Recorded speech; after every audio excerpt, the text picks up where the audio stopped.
Welcome to Stories That Hurt.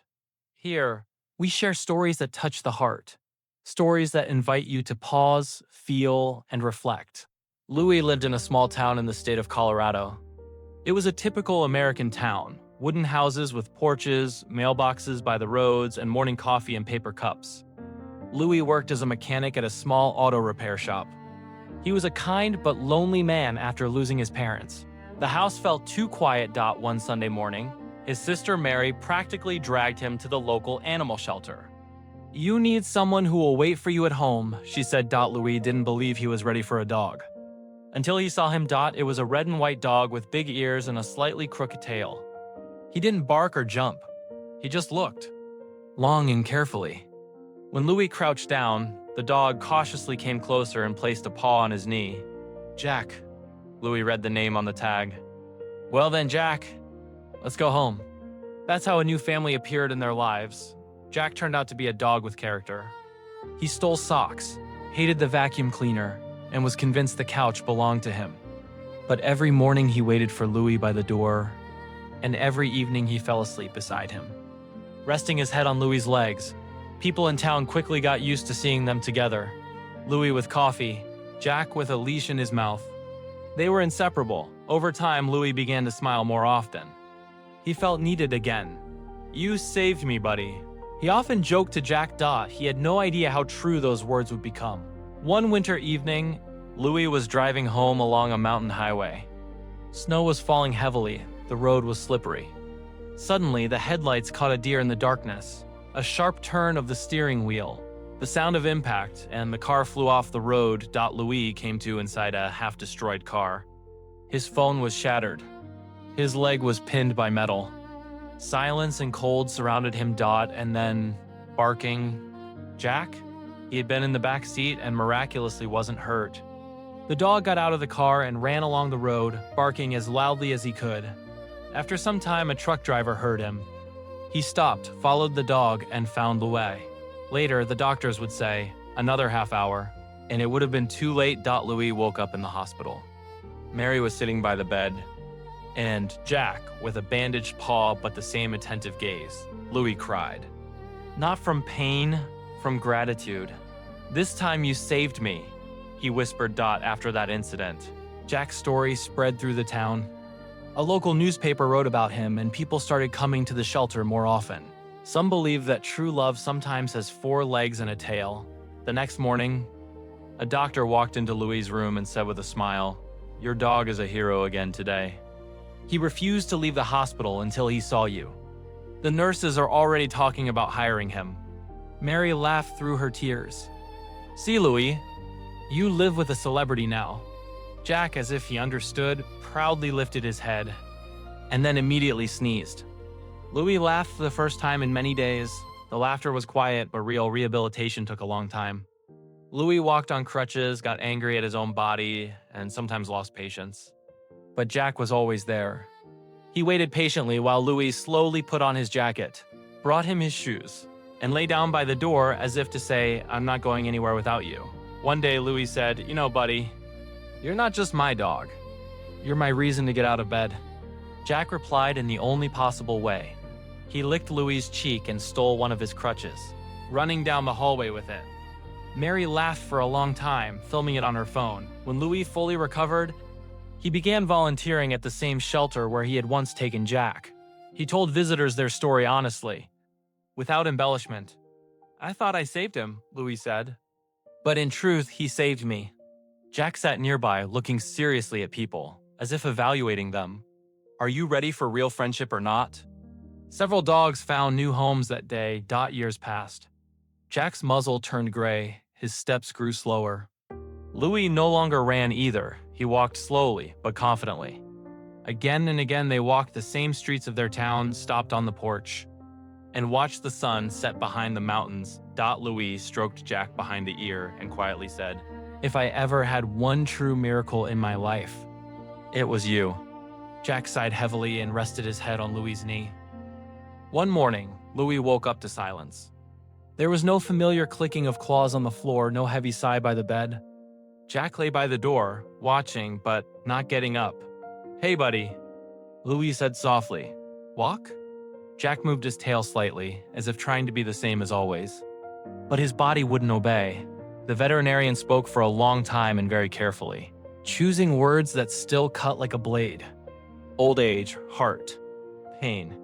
He's holding on for you, he said quietly. But it's hard for him. Louis sat on the clinic floor, holding Jack, and for the first time in many years felt as lonely as he had before they met. I'm not ready, he whispered. Please, just a little longer. That night, Louis didn't sleep. He lay on the floor next to Jack, holding his paw. He said everything he hadn't said over the years. About his fears. About the accident. About how he learned to live again.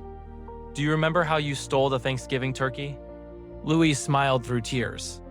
Mary still thinks it was me. Jack's tail moved faintly at dawn. He lifted his head one last time and looked at Louis with that same attentive gaze. Calm, warm, full of trust, and quietly left. Without pain, in the arms of the one he had saved. The house became too big. The bowl remained full. The leash hung by the door. Useless Louis couldn't bring himself to step onto the porch for a long time. He couldn't watch the sunset alone. You promised you'd wait for me, he said one evening to the emptiness. There was no answer. Time passed. The pain didn't disappear. It just learned to live nearby. One day, Louis returned to the shelter. Not to take a dog, just to help. But by one of the cages sat a small puppy. With big ears and a slightly crooked tail. It looked at him silently. Louis dropped to his knees. His heart tightened. No. He whispered, "You're not him." The puppy cautiously placed a paw on his knee. Louis closed his eyes. But maybe you're the next story. Because love that saves lives never truly leaves forever. It simply changes its form. Louis didn't take the puppy that day. He left the shelter, sat in his car, and stayed there for a long time without starting the engine. On the passenger seat lay Jack's old leash. He could never bring himself to throw it away. That same night, Louis had a dream. He stood on that same mountain road. Snow fell slowly, almost beautifully. The car was intact. His body didn't hurt. And beside him sat Jack, young, strong, without gray fur. "It's time," Louis said in the dream. Not even surprised that the dog wasn't barking, but speaking. Jack only looked at him with that familiar gaze. "You've already done everything you could." It seemed to read in his eyes. Louis woke up with a smile.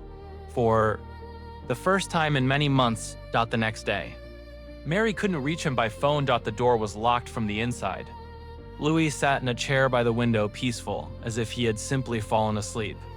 In his hand, he held a tag with the name Jack. The doctors would say, heart, fast, no pain. But there was one strange detail. When Mary stepped onto the porch. The same puppy from the shelter sat on the steps, red and white, with big ears and a slightly crooked tail. And old metal tag hung around its neck. Jack. No one could ever explain where it came from. But for a long time, people in the town said sometimes those who save us come back to take us home. Louis learned to measure time not by calendars, but by the changes in Jack, how he slept longer, stood up more slowly, how he would stop in the middle of a walk, as if forgetting where he was going. Once, Jack had pulled him forward by the leash. Now Louis walked slowly, matching every one of his steps. "Don't rush, buddy," he would say. "We've got time." But they both knew there was less and less of it. That day, Jack walked up to the door himself and gave a quiet bark. Louis was surprised. The dog had hardly asked for walks lately. They went to their favorite place, the old hill outside town. The sun was setting slowly, the sky warm and golden. Jack lay down in the grass, breathing heavily, but looking content. Louis sat beside him, stroking his gray muzzle. "Do you remember?" he whispered. "How I once said I saved you? I was wrong. You gave me an entire life." Jack slowly lifted his paw and placed it on Louis' hand. Just like on their very first day at the shelter. It was their sign. It always had been. That night, Jack could no longer get up. Louis lay beside him on the floor, holding his paw, counting every breath. "I'm here," he repeated again and again. "You're not alone." Jack looked at him one last time, without fear, without pain, only with trust. And quietly, almost imperceptibly, his breathing stopped. Louis didn't scream. He didn't cry right away. He simply lay there until the sun rose outside the window, holding the paw of his best friend, who no longer felt anything. The house became quiet again. But it was a different kind of silence, not empty, but filled with memories. Louis didn't put the bowl away for a long time. The leash still hung by the door, and on the porch there remained a mark, the spot where Jack always lay, warming himself in the sun. Sometimes Louis thought he heard familiar footsteps. Sometimes that someone was placing a paw on his knee. He knew it wasn't pain. It was love that doesn't disappear. Because some friends don't just live with us for years. They live inside us until the very end.